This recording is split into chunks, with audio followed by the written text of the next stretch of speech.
दोस्तों वीडियो लाजवाब होने वाली है, इंपॉर्टेंट होने वाली है। चेकलिस्ट बताने वाला हूं। हमेशा की तरह चेकलिस्ट नहीं रहेगी, ये तो चेकलिस्ट आप भी पढ़ सकते हो, लेकिन इसको प्रैक्टिकली साइड पे हम ले जाएंगे।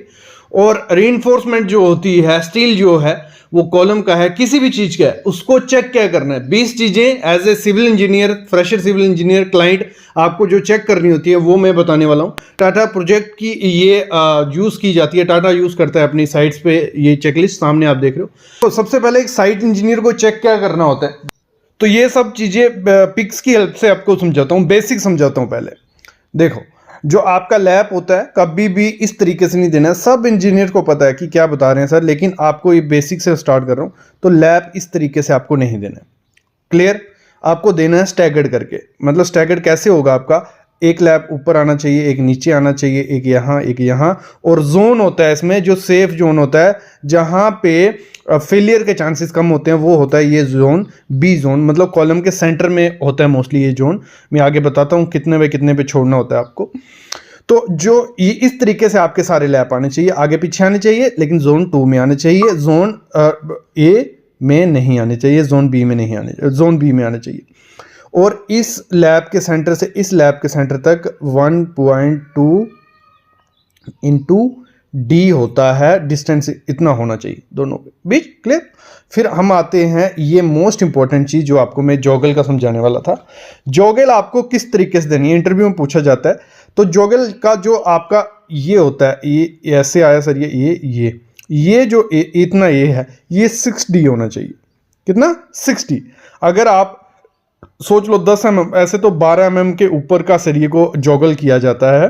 तो लगा लो आपने 16 mm के सरिये को जॉगल किया, 16 इंटू 6 कितना होता है, वो आपका ये डिस्टेंस होना चाहिए, ठीक है। ना कम ना ज्यादा, 6D के हिसाब से आपका जॉगल लेंथ होना चाहिए। ये इंटरव्यू में पूछा जाता है, टाटा के पूछा गया था, पटेल इंफ्रास्ट्रक्चर में जब इंटरव्यू देने गया था एफकॉन में, तो वहां से मेरे को ये पूछा गया कि सर जो जॉगल देते हैं हम लोग, तो कितना लेंथ उसको होना चाहिए। तब नई आइडिया था इतना, क्योंकि फ्रेशर था तब में।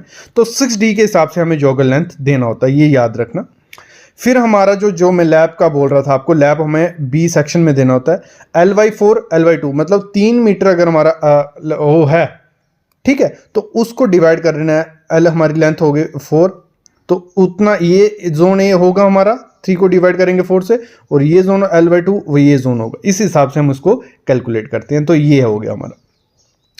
फिर आपको जो कवर देना होता है, जो जब आपको लैब करना है, तो ध्यान देना लैब किस तरीके से होना चाहिए। लैब आपका होना चाहिए इस तरीके से। क्यों इस तरीके से, कि आपका जो सरिया है वो अंदर की तरफ होना चाहिए। अगर बाहर की तरफ होगा तो हमारा कवर, ऊपर से हमारा 50 mm कवर है, यहां हमें सिर्फ 20 mm कवर मिलेगा। समझे क्या, समझे, फिर से समझाता हूं। देखो, ये हमारा जो लैप होगा वो अंदर की तरफ आपका आना चाहिए। बाहर की तरफ गया तो सरिये का सिंपल ही है कि आपका वही कम हो जाएगा। ये आपका वो भी जानता होगा जो बांध रहा है सरिया। फिर आपका जहां लैप आता है जोन बी में, हमें जहां लैप आना है हमारा जो स्टीरअप है वहां स्पेसिंग कम कर देनी है। अगर आप 125 की स्पेसिंग ऊपर प्रोवाइड कर रहे हो दोनों तरफ, नीचे ऊपर, यहां पे आपको 100 mm स्पेसिंग कर देनी है, कि आपका जो यहां से वीक सेक्शन हो जाती है ना, ये क्यों वीक सेक्शन, वहां पे लैप आ रहा है तो जहां तो बट ज्वाइंट करो यहां पे। फिर हमारा आता है लैपिंग, हमें सेम लेवल नहीं देनी है, और ये क्लियर हो गया आपको। फिर हमें कवर का, मैंने जैसे आपको बताया कि कवर आपका अंदर से आपको लैप करना है, बाहर से नहीं, तो आपका प्रॉपर कवर आपको मिलेगा। देखो, ये दोनों टेक्निकली करेक्ट है, लेकिन प्रैक्टिकली एक चीज गलत है। आपका जो जॉगल होना चाहिए वो ऊपर वाला, मतलब देखो ऊपर से लोड आएगा तो इस तरह से अगर जॉगल होगा तो आपका लोड प्रॉपर से डिस्ट्रीब्यूट हो जाएगा। अगर ऐसे जॉगल होगा, देखो नीचे ऊपर वाला सरिया हमेशा जॉगल होना चाहिए। कौन सा, जो लैप करने जा रहे हो वो सरिया जॉगल रखना है, नीचे वाला मत रखो। जैसे ये है नीचे वाला, देखो नीचे से ऐसे जॉगल है, ऊपर से ये देखो, इस चीज को समझो। अगर जो लोड आएगा तो स्लिपेज के चांसेस हो जाते हैं, यहां सरिया स्लिप कर सकता है, तो ये चीज आपको नहीं करनी है। फिर नेक्स्ट चीज है, तो कॉलम के कवर ब्लॉक है, जो कवर ब्लॉक यूज कर रहे हो आप कॉलम में, बेसिकली वो स्पाइरल होने चाहिए। जो देखा होगा आपने, घूमते हैं, सामने पिक भी देख रहे होंगे आप, ये वाले कवर ब्लॉक वहां यूज किए जाएंगे कि शटरिंग जब लगाई जाएगी कोई दिक्कत उसमें नहीं आएगी, आपका गिरेगा नहीं वो। नेक्स्ट 9th नंबर आप देखो, ये सामने मैं दिखा देता हूं। जो स्टीरअप है वो इस तरीके से आपको प्रोवाइड कर रहे हैं कि अल्टरनेट हो। मतलब ये हमारा सरिया है, ठीक है, ये हमारा स्टीरअप है। और देखो उन्होंने क्या कहा है, क्लोजर क्या हो गया है, जहाँ हुक होती है आपकी, आपका किस हिसाब से रहता है स्टीरअप, ये रहता है ऐसे, ये उसका क्लोजर है, मतलब ये हुक है जहाँ से बंद होता है। तो एक हुक यहाँ आनी चाहिए, एक हुक यहाँ आनी चाहिए, एक हुक यहाँ आनी चाहिए, मतलब ऐसे अगर सरिया ये है, एक कॉलम खड़ा है, तो यहीं यहीं एक तरफ हुक्स नहीं रहनी चाहिए आपकी, मतलब आगे पीछे हुक होनी चाहिए कि बाद में अगर शिवर करे आपको कॉलम अटके वगैरह आए तो पकड़ के रखे। हुक का काम ही वही है, ठीक है, सरिये को पकड़ के रखना। फिर जो है जो उसने कहा है, जो भी स्पेसिंग और पोजीशनिंग है वार की, कि आपकी ड्राइंग ने कहा है कि ये सरिया इतने स्पेसिंग पे आएगा, इस पोजीशन पे आएगा, 16 mm का यहाँ आएगा, तो उस ड्राइंग के अकॉर्डिंग है कि नहीं है। फिर देखना है कि ज़्यादा लैब तो नहीं दिए गए, एक जगह लैब तो नहीं डाल दिया। लैब का मैं आगे अच्छे से समझाने वाला हूँ, बहुत अच्छे से मैं लैब का आपको बताऊंगा, हर एक चीज़ जो इंटरव्यू में पूछी जाती है और प्रैक्टिकल साइड पे काम करेगा। पहले इसको ख़त्म कर लेते हैं और लास्ट में वो लैब वाली चीज़ मत छोड़ना, वही इंपॉर्टेंट है इस वीडियो की। तो बेल्ट, अगर जहाँ उन्होंने कहा कि आपको बेल्ट करना है, जहाँ बट जॉइंट लगाना है, तो वो प्रॉपर है कि नहीं वो चेक कर लेना। और जहाँ पे फुटिंग है, स्लैब है, वहाँ पे जहाँ चेयर आती है, तो वहाँ पे चेयर आप सब लोगों को पता है, दो रिइंफोर्समेंट मतलब दो सरियों को दूर, एक दूसरे से दूर रखने के लिए स्लैब हो गई, फुटिंग हो गई, वहाँ हम यूज़ करते हैं चेयर, रेस्ट कर सके हमारा सरिया। जहाँ कवर ब्लॉक वो प्रॉपर से दिया कि नहीं दिया, ये चेक करना है। फिर जो बाइंडिंग वायर है, ये बहुत गलती होती है कि बाइंडिंग वायर क्या करते हैं, शटरिंग वाले बाहर से बाइंडिंग वायर कील मारेंगे और बाहर से बाइंडिंग वायर को टाइट करके सरिये को बांध देंगे, जहाँ आपकी शटरिंग और बाइंडिंग वायर कभी भी टच नहीं होनी चाहिए। ये काफ़ी इंजीनियर्स को नहीं पता होगा। कभी भी कंक्रीट के फेस में बाहर आपकी, मतलब देखो क्या किया होता है उन्होंने, आपकी जो शटरिंग है उसको बाइंडिंग वायर बांधते हैं, फिर सरिये को बांध देते हैं कि आपका दोनों चीज़ें पकड़ के रखें एक दूसरे को। लेकिन जब कंक्रीट हो जाता है तो वो एक रास्ता बन जाता है, क्योंकि जो बाइंडिंग वायर है वो जल्दी क्रोजन पकड़ती है और एकदम से ख़त्म हो जाती है, तो वो जगह पोरस हो जाती है, मतलब वहाँ पे सीपेज स्टार्ट हो जाती है और अंदर जब पानी पहुँच गया उस कंक्रीट के अंदर से थ्रू सरिये पे, तो वो डिट्रॉयड हो जाएगा। तो ये चीज़ आपको बाइंडिंग वायर कभी भी टच नहीं होने देनी है, ठीक है। और नेक्स्ट चीज़ है, जो भी फिक्सचर्स होते हैं, मतलब लगा लो कोई बोल्ट आना है, या इंसर्ट प्लेट्स आनी है, या कंड्यूट पाइप आनी है, वो MEP से क्लियरेंस ले लेने हैं। जो भी ये उसका मैकेनिकल का काम देखता है, लगा लो बिजली का हो गया, जहाँ आपका पानी का सॉरी मैकेनिकल का काम होगा, क्योंकि इंसर्ट प्लेट और उनका काम रहता है ये फिक्सचर का, तो वो देख लेना कि ड्राइंग MEP की ड्राइंग में वो मेंशन है, कहीं इंसर्ट प्लेट आती है तो वो लगा दो, कहीं कंडक्ट पाइप आती है तो वो लगा दो। किसके लिए यूज़ होती है इंसर्ट प्लेट? फ्यूचर में मतलब कुछ उस पर बेल्ट करना होगा, जहाँ कंडक्ट पाइप जो उसमें से पाइप लानी होगी फायर की, तो कुछ भी हो सकता है, तो उसको वो चेक कर लेना है। फिर जो जहाँ पे एक्सपेंशन जॉइंट आता होगा, ठीक है, आपकी कोई वॉल है लंबी सी 42 मीटर 43 मीटर, तो थोड़े टाइम बाद उसमें एक्सपेंशन जॉइंट देना पड़ेगा, तो जहाँ एक्सपेंशन जॉइंट आता होगा वहाँ एक्सपेंशन जॉइंट डाला है कि नहीं। और वाटर वॉल, अगर आपकी कोई वाटर टैंक बन रहा है या कुछ भी ऐसा स्ट्रक्चर है कि पानी अंदर नहीं आना चाहिए, तो बीच में वाटर वॉल डाला जाता है कि सीपेज अंदर ना हो, जहाँ जॉइंट होता है वहाँ पर वाटर वॉल डाला जाता है। तो आपका जो वाटर वॉल है वो प्रॉपर से प्रोवाइड किया कि नहीं किया, ये सब चीज़ें देखनी है। नेक्स्ट आपको देखना है, जो भी जंक्शंस होते हैं उसमें बहुत गलती कर देते हैं, क्योंकि उसमें दिक्कत आती है, टाइम लगता है कंडक्टर का। तो जो भी कॉलम बीम के जंक्शन होंगे, वहाँ पे जो भी बार होंगे, वर्टिकल बार होंगे, उनमें स्टीरअप, उसमें रिंग प्रॉपर होनी चाहिए, टाइज प्रॉपर, मतलब जैसे नीचे से ऊपर आ रहे हो वैसे ही वहाँ पे होनी चाहिए। नहीं डालते हैं क्योंकि बीम डालने में दिक्कत आती है, डेवलपमेंट लेंथ डालने में दिक्कत आती है कॉलम में, तो इसलिए क्या करते हैं वहाँ खाली छोड़ देते हैं जगह। तो वहाँ पे प्रॉपर स्टीरअप होनी चाहिए, प्रॉपर आपके जो रिंग आते हैं या टाइज होती हैं, एक दूसरे से सब चीज़ें बंदी होनी चाहिए, ये चीज़ भी आपको देनी है। और चारों तरफ कवर मिलना चाहिए, ये वहाँ पे मिस्टेक की जाती है, और जहाँ पे नहीं ये मिस्टेक करनी होती है वहीं पे ये मिस्टेक की जाती है, तो आपको ये गलती नहीं करनी है। 17th नंबर आप देखो, आपको क्या करना है, जो डॉवल्स होते हैं, डॉवल्स हो गई, पोजीशनिंग हो गई, तो आप डॉवल्स क्या है कि बाद में उस सरिये को यूज़ करके दूसरा स्ट्रक्चर बनाना है, जहाँ कुछ आने वाला है तो वहाँ पे सरिया निकाला जाता है, ठीक है। मिनिमम 12 mm का डाया रखा जाता है डॉवल्स का। डॉवल्स हो गई तो वो ड्राइंग के हिसाब से डाले हैं कि नहीं डाले हैं। ये आ गया 18वां पॉइंट, ये है हमारा जॉगलिंग पे। तो इसको मैं ले जाऊंगा 20वें पॉइंट पे। इस दोनों पॉइंट को खत्म करके इसको शुरू करेंगे हम। ये बहुत इंपॉर्टेंट चीज़ है, 1:6 क्या है, इसको बहुत अच्छे से मैं बताने वाला हूँ। 5 मिनट लूंगा इस पॉइंट पे मैं, तो जॉगलिंग का अलग से करते हैं। लेकिन 19वां नंबर हम देख लेते हैं।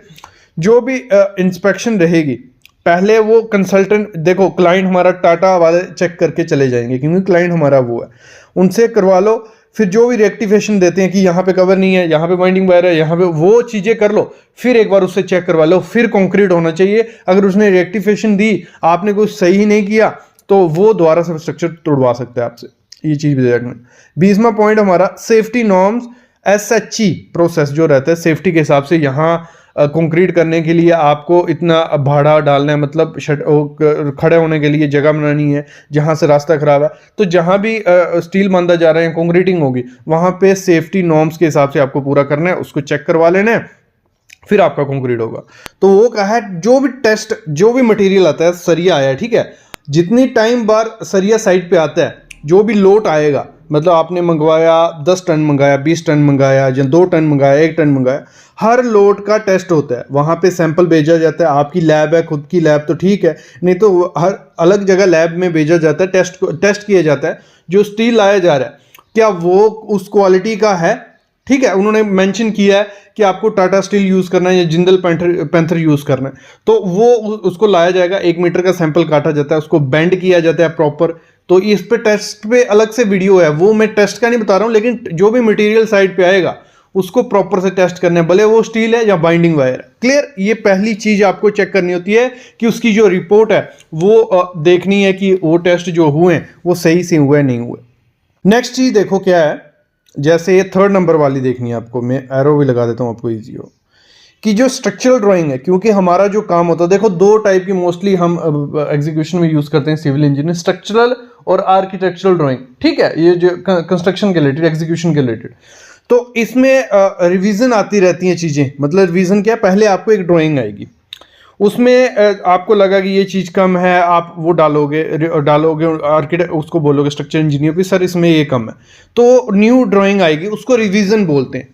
तो उसमें देखना है कि उसके हिसाब से काम हो रहा है, R1 R2 R3 ऐसा रहता है, साइड पे आपको सुनने को मिलेगा। तो जो नई रिवीजन आई होगी, नई रिवीजन में कुछ चीजें ऐड की होती हैं, तो पुरानी ड्राइंग को फाड़ के फेंक देना होता है। जो रिवीजन है तो उसके हिसाब से काम हुआ है कि नहीं हुआ है, ये चेक करना होता है।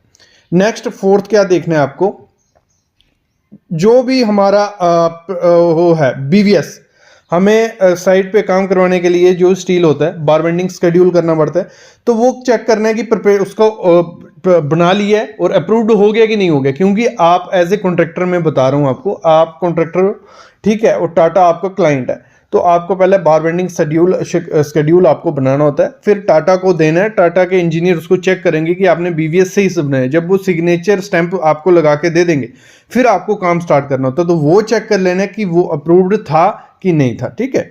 नेक्स्ट फिर क्रोजन ट्रीटमेंट, ठीक है, कोई सरिया क्या होता है, क्रोजन लग गई होती है, काफी टाइम से पड़ा होता है, तो अगर वो सरिया ठीक है तो आप उसको यूज कर सकते हो, कोई दिक्कत नहीं है। लेकिन अगर उसको क्रोजन लगी है तो उस पर ट्रीटमेंट किए हुए कि नहीं किए हुए। देखो काफी ट्रीटमेंट होते हैं, जो सिंपल ट्रीटमेंट रहता है, कोई भी आजकल बहुत केमिकल लगे हैं, पेंट हैं, कि डायरेक्ट उस पर पेंट लगा दो, अप्लाई कर दो, तो क्या होगा, क्रोजन रुक जाएगी और क्रोजन जो लगी होगी वो थोड़ी साफ हो जाएगी। दूसरा तरीका होता है, मतलब जिंक लगाया जाता है, जिंक का कोटिंग की जाती है। तो ऐसे काफी तरीके होते हैं क्रोजन ट्रीटमेंट के। अगर वो कहा है, अगर क्रोजन है बार पे, तो आपको वो किया है नहीं किया। नेक्स्ट आपको क्या करना है कि जो भी BVS आपने साइन करके दी थी, ठीक है, उन्होंने कहा था कि BVS बढ़िया है, कोई दिक्कत इसमें नहीं है, तो फिर आपने जब कटिंग कर ली, उसको बेंड दे दिया, बार को डेवलपमेंट लेंथ कर ली, उसका रिंग का शेप बना लिया, लेंथ कर ली, तो क्या अकॉर्डिंग BVS के हुई है, वो जितना BVS में मेंशन था उस हिसाब से हुई है कि नहीं हुई है। फिर बेसिक पॉइंट चेक करने होते हैं, बार का डायामीटर, ठीक है, उसकी शेप किस हिसाब से, मतलब जैसे उसने L कहा था, ऐसे L बनाया होगा कि नहीं बनाया हुआ है। डायमेंशन उसने कहा था कि ये हमें रखनी है डायमेंशन 3 मीटर, तो 3 मीटर है कि नहीं है, तो ये डायमेंशन भी हो गई। नंबर ऑफ बार उसने कहा था कि हमारा जो बीम है ऊपर उसके 3 बार आएंगे, तो 3 है कि नहीं है, वो भी। फिर आइडेंटिफिकेशन मार्क जो रहेगा कि ये सरिया यहाँ यूज़ होगा, ये सरिया यहाँ यूज़ होगा, उसका अलग से आइडेंटिफिकेशन मार्क रखा है कि नहीं रखा है, टैग लगाया, ये भी बहुत ज़रूरी होती है। फिर चेक करना होता है क्लीननेस ऑफ बार, कि आपका जो बार यूज़ होने जा रहा है उसमें कहीं डर्ट तो नहीं लगी है, कहीं क्रोजन तो नहीं है, साफ़ सुथरा बार है, कहीं शटरिंग ऑयल तो नहीं लगा है। ये सब चीज़ें भी चेक करनी होती हैं। 7वां पॉइंट रहता है, जो भी कॉलम रिइंफोर्समेंट है वो एकदम वर्टिकल खड़ी है कि नहीं। देखो सरिया खड़ा करके चला जाता है, जो बाइंडर होता है स्टील की डिटेल स्टील सेट करता है, ठीक है, तो वो खड़ा करके चला गया।